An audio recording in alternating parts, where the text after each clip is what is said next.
අද අපි හදන්න යන්නේ සෑන්ඩ්විච් එකක්කුයි ටී එකක්කුයි. හැන්දෑවෙත් ඒ වෙලාවට සර්ව් කරන්න පුළුවන් සෑන්ඩ්විච් එකක්. වෙජිටේරියන්ස්ලා ඉන්නවා නම් එහෙම නැත්නම් මස් මාළු කන්නේ නැතුව බිත්තර විතරක් කන අයටත් මේක මේ පර්ෆෙක්ට්. එග් සැලඩ් සෑන්ඩ්විච් එකක් උයි මසාලා චායි එකක්කුයි. පොඩි වෙනසක් කරනවා ඒකට ඉන්දියන් ස්ටයිල් එකේ එකක්.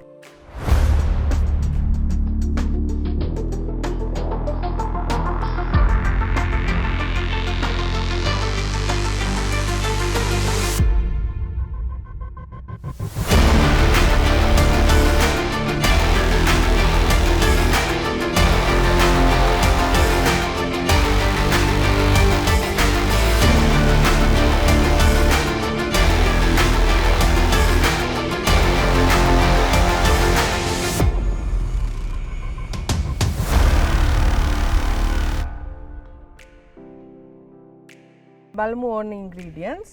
බිත්තර මං අරන් තියෙනවා පාන් ජාති දෙකක්. වයිට් බ්‍රෙඩ් උයි බ්‍රවුන් බ්‍රෙඩ් උයි කැමති එකක් තෝරගන්න ප්‍රශ්නයක් නැහැ. බටර් ටිකක් ඕනේ. මස්ටර්ඩ් පේස්ට්, ලුණු ගම්මිරිස්, මේයොනේස් චුට්ටක් ඕනේ. ඒ අරුණහම ඒක ඩ්‍රස් කරන්න එක්කෝ පාස්ලි එහෙම නැත්නම් චයිව්ස්. චයිව්ස් කියන්නේ සුදු ලුණු කොලේ. මේක කඩේ ගන්න තියෙනවා. එහෙම ගන්න නැත්නම් ඔයගොල්ලන්ට ටිකක් වවා ගන්න උනත් පුළුවන්. ගොඩක් දේවල් වලට ඒක වටිනවා. අපි බලමු ඉස්සෙල්ලා සෑන්ඩ්විච් එක හදන හැටි. මං බිත්තර දෙකක් තම්බගෙන තියෙනවා. මේ බිත්තර දෙක අපි පොඩි කරගන්න ඕන ඉස්සෙල්ලා.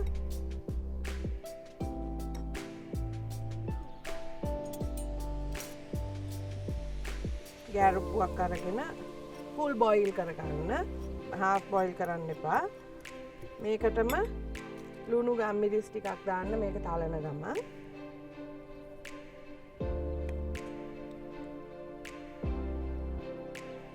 මස්ටර්ඩ් පේස්ට් ටිකක් උත් දාගන්න. මේවා බොටල්ස් වල ගන්න තියෙනවා. ඔයගොල්ලෝ කැමති නම් අබ කුඩු කරලා වුණත් කමක් නැහැ.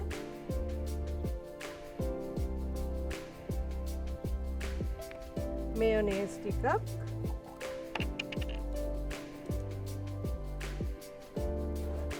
බිත්තර දෙකකට මේයොනේස් මේස හැන්දක් වගේ ඇති. බටර්. අපි සෑන්ඩ්විච් එකට ආයේ පාන් එකට බටර් ගාගන්න නැති නිසා මේකට කෙලින්ම බටර් ටික දාගන්නවා. මේක හොඳට කලවම් කරගන්න.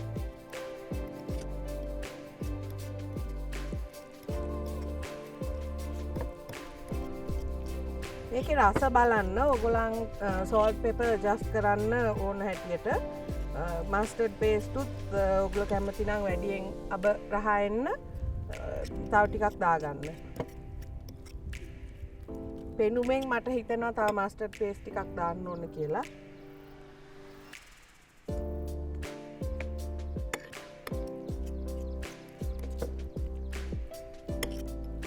මේක මම පැත්තකින් තියන්න. මම මේකේ ගානිෂ් එකට පාස්ලි ටිකක් ගන්නවා.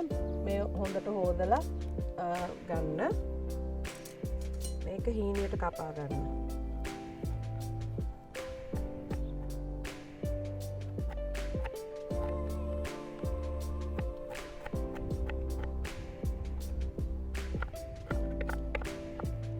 මේකත් මේකටම දාගන්න.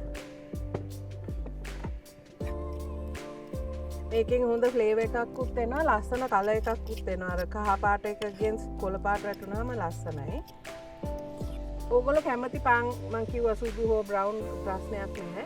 මං පොඩි වෙනසක් කරනවාද මේ පාන් පැත්ත මගේ ගාව කටර්ස් වගේක් තියෙනවා. මං හිතුවා චුට්ටක් අන්යුෂුවල් වෙන්න, ඉන්ටරෙස්ටිං වෙන්න මේකේ රවුන්ඩ් සෑන්ඩ්විච් එකක් හදනවා කියලා. මෙහෙම මම පාන් පෙත්තේ මැද මේක පොඩ්ඩක් පාන් වේස්ට් වෙනවා. හැබැයි ඉතින් ඉතුරු වෙන ටික තියාගෙන ඔයගලන්ට වේලලා කුක් කරගන්න උනත් පුළුවන්. අපි මේක ගාගමු.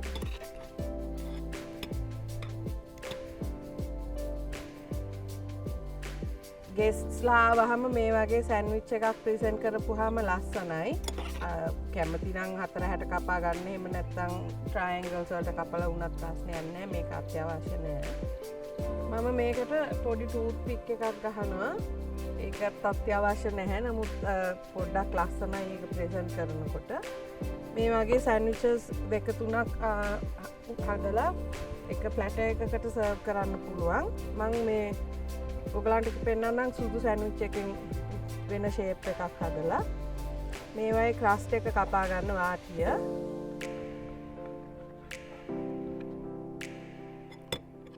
ඒකටත් පේස්ට් එක ඇප්ලයි කරගන්න. මේකේ මේ පේස්ට් එක ගානකොට හැම වෙලාවම අගි ස්නීප් එකට ගන්න. නැත්තම් කැපුවාම කැපයි එළියට පැනලා තියෙනකොට evenly apply කරගන්න. මේක ඕගලන්ට මෙහෙම ට්‍රයැන්ගල් එකකට කපන්න පුළුවන්. එහෙම නැත්තම් හතරස් වලට කපන්න පුළුවන්. ඊගාතට ඕන විදිහකට කපන්න. ප්‍රශ්නයක් නැහැ.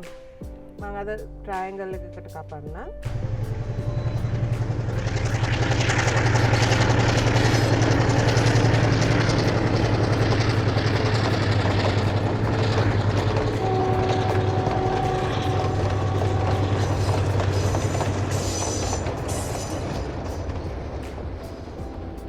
ට්‍රයැන්ගල් එකක් මම පොඩියට කැපුවා. අයි දෙකට කැපුවා පොඩියට ප්‍රෙසන්ට් කරන්න.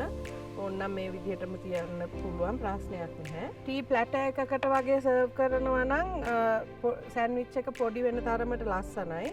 එතකොට මේ ප්‍රෙසන්ටේෂන් එකට හොඳයි. මේ අපේ සෑන්ඩ්විචස් ටික මම දැන් ඔයගලන්ට පෙන්නන්නම් මසාලා චාය එක හදන විදිහ.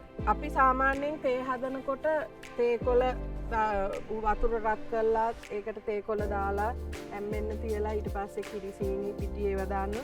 මේක එහෙම නෙමෙයි. මම මේකට එල්ම ෆ්‍රෙෂ් මිල්ක් ගන්නෙ. ඔක්කොම අපි එකට දාලා තම්බන්නේ. මේකට තේ කොළ ඇරෙන්න වෙන දේවලුත් දානවා. මම මැනුවල් මෝඩ් එකේ යන්නේ. හීට් එක 100 ඩිග්‍රීස් වලට බස්සනවා. 100 ඩිග්‍රීස් වලට ගෙනල්ලා තියෙන්නේ. ඒ කියන්නේ 500 වොට්ස් විතර. කිරි කෝප්ප දෙකක් වගේ හිටින්න දාගන්න. මේකට තේකොළ මේස හැඳි 3 කාලක් විතර දාගන්න. සීනි අවශ්‍ය ප්‍රමාණයට දාගන්න. ඒ අරුණහම කුරුඳු පොතු පොඩ්ඩක් මෙහෙම පොඩි කෑලි 2-3ක් අතින් පොඩි කරලා කරාබු නැටි 2ක් විතර, ලොකු නම් 2ක්, පොඩි නම් 3ක් විතර දාන්න.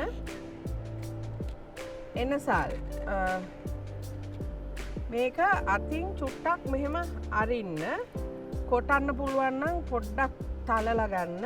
නැත්තම් මේ පොත්ත පොඩ්ඩක් අරින්න. එනසල් 3ක් විතර එක කෝප් එකට ඇති. ඒත් එක්කම ඉඟුරු චුට්ටක් පොඩියට හීනියට ග්‍රේට් කරලා දාගන්න. තේ හැන්දක් විතර. මේක උතුරන්න දෙන්න. හයි ෆ්ලේම් දාලා එකපාරට උතුරන්න දෙන්න එපා. ගින්දර ටිකක් මීඩියම් එකේ තියාගෙන ටිකක් වෙලා තම්බන්න. මොකද අර ස්පයිසස් වල ෆ්ලේවර් එක එක්ක අහුවෙන්න ඕන. දැන් මේ දවස්වල පොඩි ප්‍රශ්නයක් තියෙනවා. සමහරක් වෙලාවට අපිට පිටි කිරි එහෙම හොයාගන්න අමාරුයි. එතකොට මේ විදිහට නෝමල් තේ එකක් වුණත් හදාගන්න පුළුවන්. කියන්නේ මේ ස්පයිසස් දාන්න අවශ්‍ය නැහැ. නිකන් තේ කොළයි සීනි දාලා ඉවර වෙලා මේ විදිහට උණු කරලා ගන්න හැකි. මේක ටිකක් උක්කු තේ එකක්. අර මේ ගොඩක් කිරි එහෙම බොන්න කැමති අය මේ වගේ තේකට කැමති වෙනවා පිටි දාලා තේ හදනවට වැඩිය. මේ තේක සාස්පානකම හදාගන්න ඕනේ. මොකද ටී පොට් එකක දාලා හදන්න බෑ. හැම්බෙන්න ඕන. මං කර ස්පයිසස් වල ෆ්ලේවර් එක එකවන්න. එතකොට මේක චුට්ටක් වෙලා තැම්බෙන්න ඕන නිසා ලිපෙටියලම තම්බලා ගන්න එක හොඳයි. තේක උතුරන හැම වෙලාවම හැඳි ගන්න. මොකද නැත්තම් උතුරලා භාජනෙන් එළියට එයි. ඒ නිසා අර ගින්දර එක ලෙවල් එකකට තියාගෙන හැඳි ගගා තම්බ ගන්න ටිකක්. හරි, දැන් මේක මිනිත්තු 2-3ක් තැම්බුණා. මේක පෙරා ගමු. ඔයගලන්ට පේනවා මේකේ හොඳ පාටක් තියෙනවා.